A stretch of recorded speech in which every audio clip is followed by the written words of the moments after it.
seen it before when I knew I was doing tonight. It's absolutely brilliant. I didn't know the story because I was living away. It's amazing. Stefan, what did you feel like after you just watched that? What did I realise? No, what do you feel like after having watched that? Did it bring it all back to you? The first reaction was, or is, that... Hold your mic up, do you mind a bit? Just near your mouth, your microphone. If you, Stefan, okay. Yes. My first reaction was, it felt like a previous life, a past life. And my second reaction was, it felt like a reincarnation. It was so clever. Ross Whitaker, where did you get the idea for making this great film? Well, it's quite funny. I mean, I remember the story really, really well from like being in school, and it was on the radio early in the morning, you know, when those news reports started coming out. And I felt like this group of people were doing this crazy thing, and it seemed quite underhand and stuff. So I always had loved the story, and I was at a wedding 12 years ago, and it's quite funny because Brian is here, and I haven't seen him in years. He came to the screening. I was at a wedding and we were chatting. I won't go into too much of the details, but he sort of said, you know, we should do a documentary about the time they tried to beat the lottery. I was like, you know, you're right, I should try and do that. And Brian is here tonight, so I haven't seen him in years, but I think his own dad had some connection to it as well. So came from that, and then many, many years of trying to make it, and then ultimately eventually making it. It just felt like a great chance to kind of have a look at that period in Ireland as well, and how we used to be, and also this incredible thing, the National Lottery, that we'd all fallen in love with. So there was so much in it that it just felt like a great story to be able to tell. It's an absolutely brilliant story. I still think it's extraordinary. Stefan, did you thought of doing this? Can you remember the moment? I know we just filmed it and watched it, but can you remember the moment you thought, I'm going to try and do this. I'm going to try and beat the Lotto? How did I feel? No, can you remember the moment?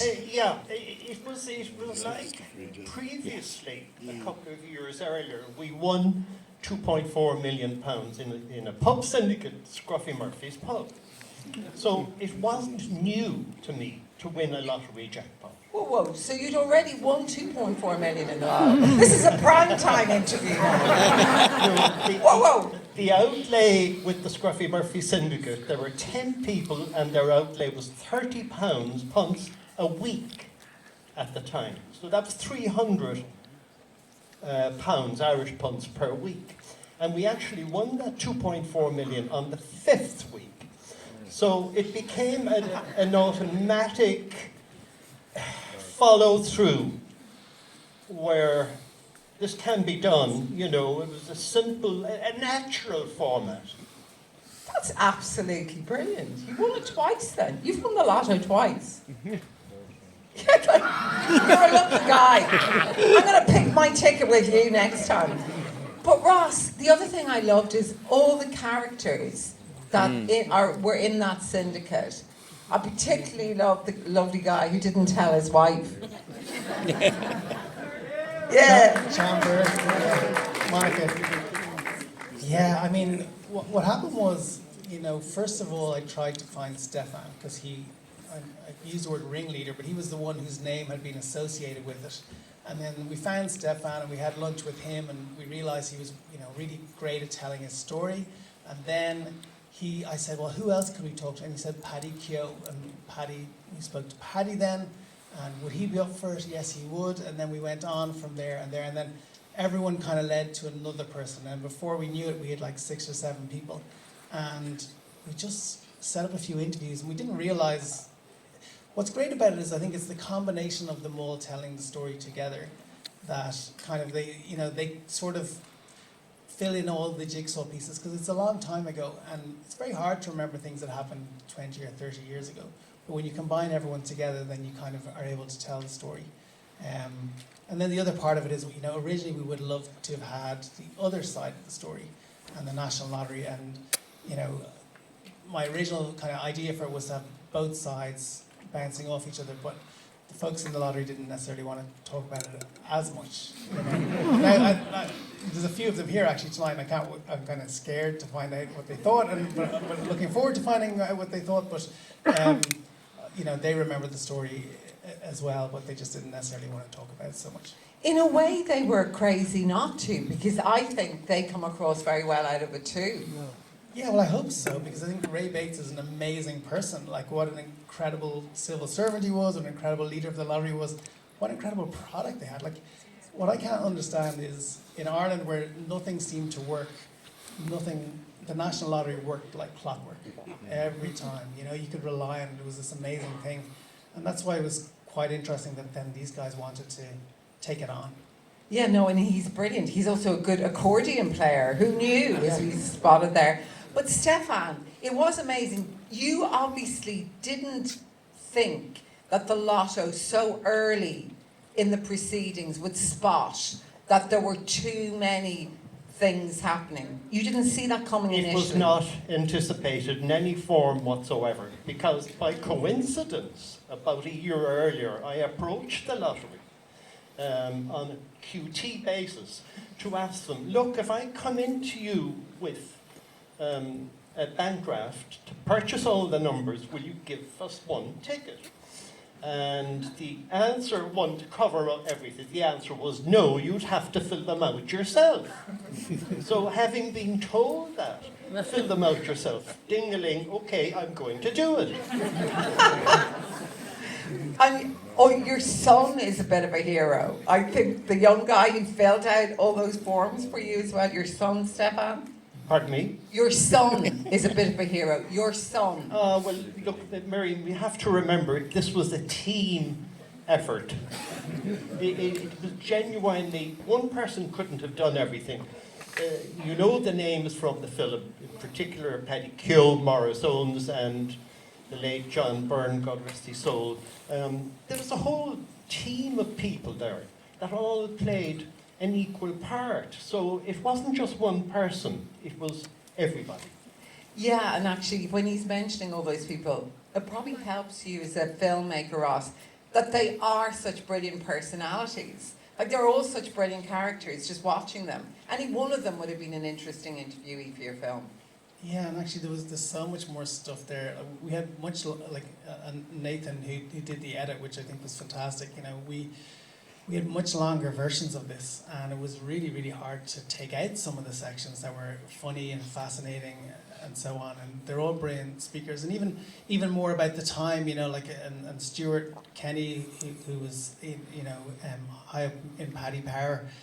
That was another company that was emerging at the time, around the time of the National Lottery. So there was so much happening in Ireland at that time. It was on the cusp of change, and all of these guys were kind of, you know, I suppose part of maybe a group of people that were into horse racing, were into risk, were into interesting things, were into, you know, new businesses and things like that. So a really interesting group of people that we were kind of happened upon. Yeah, no, brilliant characters. One moment I really liked Stefan in the film, and I liked them all, but the one when you retired initially to the Leeson Lounge, I know you did it probably on many occasions, but you were really worried because you needed to get more of these things done, and you met the guy who introduced you to the tall dark man. Do you remember him? That was through Paddy Keogh, actually. Yeah, so he largely helped you and saved you in a way, didn't he? Yeah. But that was all done through other members of the syndicate. Yeah, My problem was getting the bodies to go out with smaller amounts. That's where it was tricky, because it meant getting like a pyramid system. Get 10 people, and each of those 10 to get 20 people each. You suddenly had 200 extra bodies. That's what was going on. And it was through a whole night, phone calls at midnight on the Friday night and everything, to get those bodies. You wanted to come in there, Ron? Yeah, I was just going to say, like, that story of Morris and John going to Leeson Lounge, and just actually maybe we can stop for a second and just acknowledge, we're up here on stage, but, you know, maybe we give a round of applause for the other members of the syndicate. Just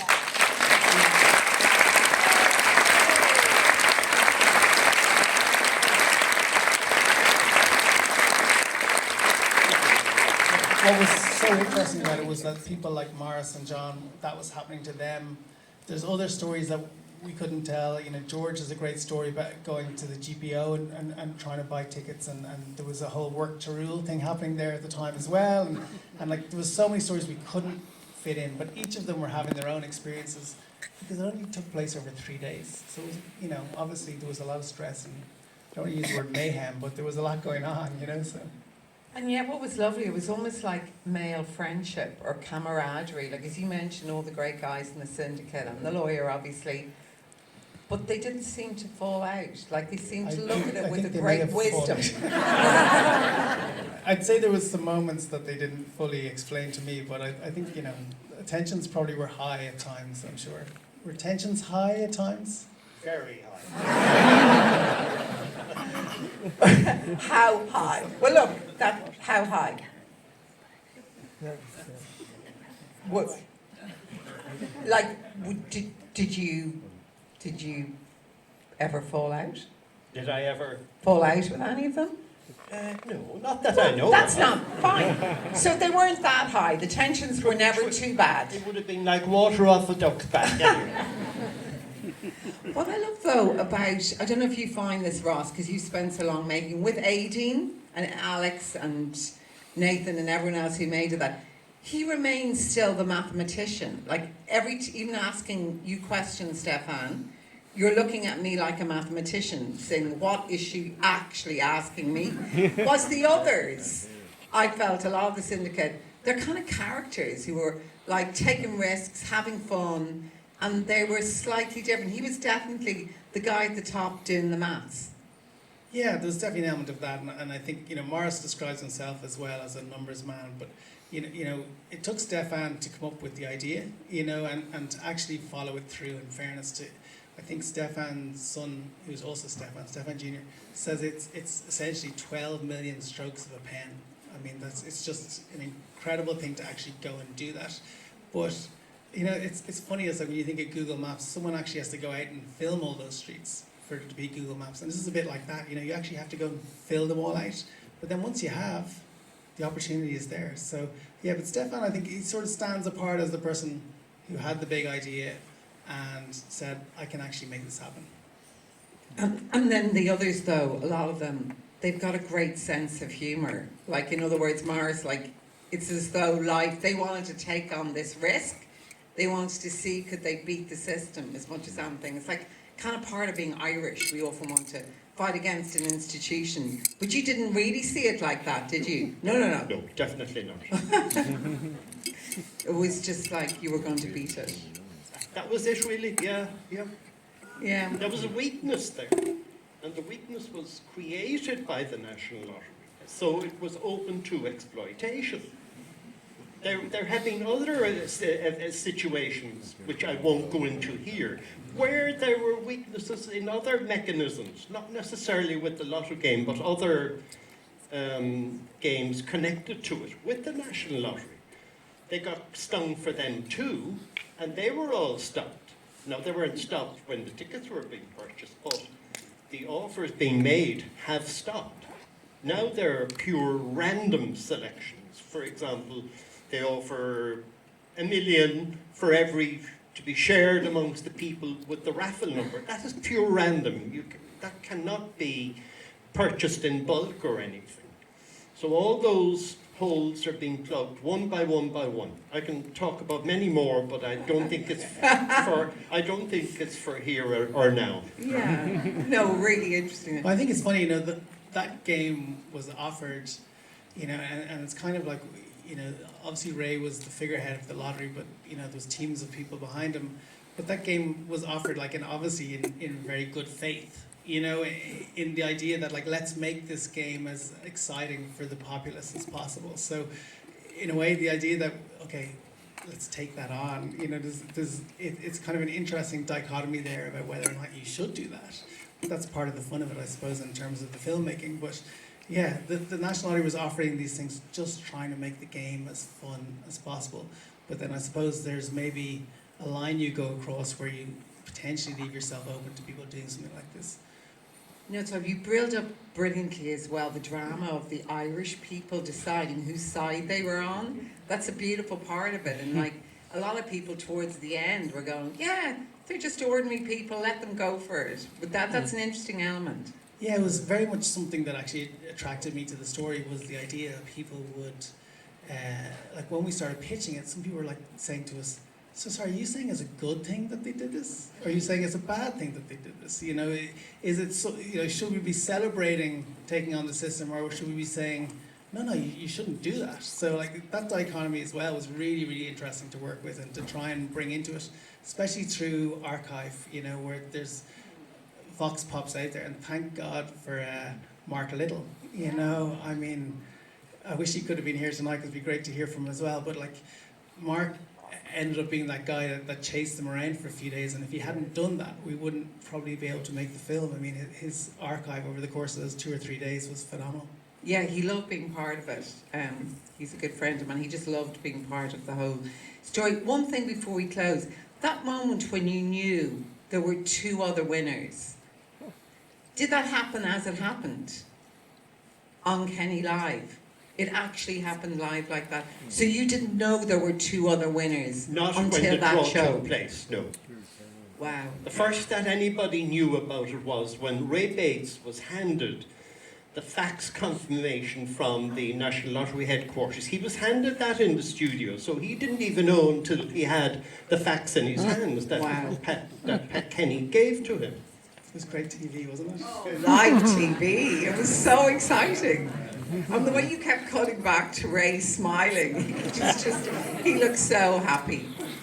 But look, go on. Well, Ray's just a brilliant guy, and he is himself, and he's so open with his joy and stuff like that. It's fantastic, and I think it's great as well. Like, you know, Pat Kenny was actually in school with Ray.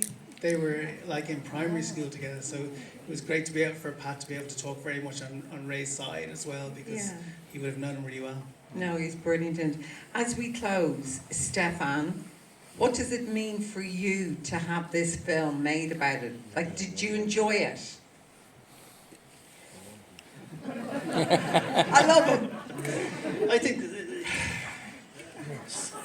it's a difficult question to answer, but I have to say yes. Oh, excellent. Because of the team director, Ross Whitaker, who made an absolutely fantastic job of it. I think it was Ross's work that turned it into making it enjoyable. Yeah, no, he's absolutely brilliant. Of course, his grandfather was T.K. Whitaker, so he had a very good mathematical brain. Let's remember that. I know you're thinking about that. You can think about it. Do you want to finish, Ross, by thanking everyone? And also, if you want to mention the QR code, because people can vote for it. Yeah, and it's quite funny, isn't it, having a thing where you have to vote for the audience award with a group of people that like to fix competitions. You know? But yeah, it's relevant. It's good. yeah. As you leave the cinema on the left, there's a board with a QR code, and if you'd like to vote for Beat the Lotto in the audience award for this festival, then that's where you just get that QR code. Thanks a million to everyone for coming along tonight. It's been amazing to see a packed house. It was kind of crazy that it sold out. I was really excited about that, so thanks for coming along. Thanks to all the people that were in the film and helped make the film. Really, really do appreciate it. I'm so grateful for all the work people put in over the years, so thank you very much.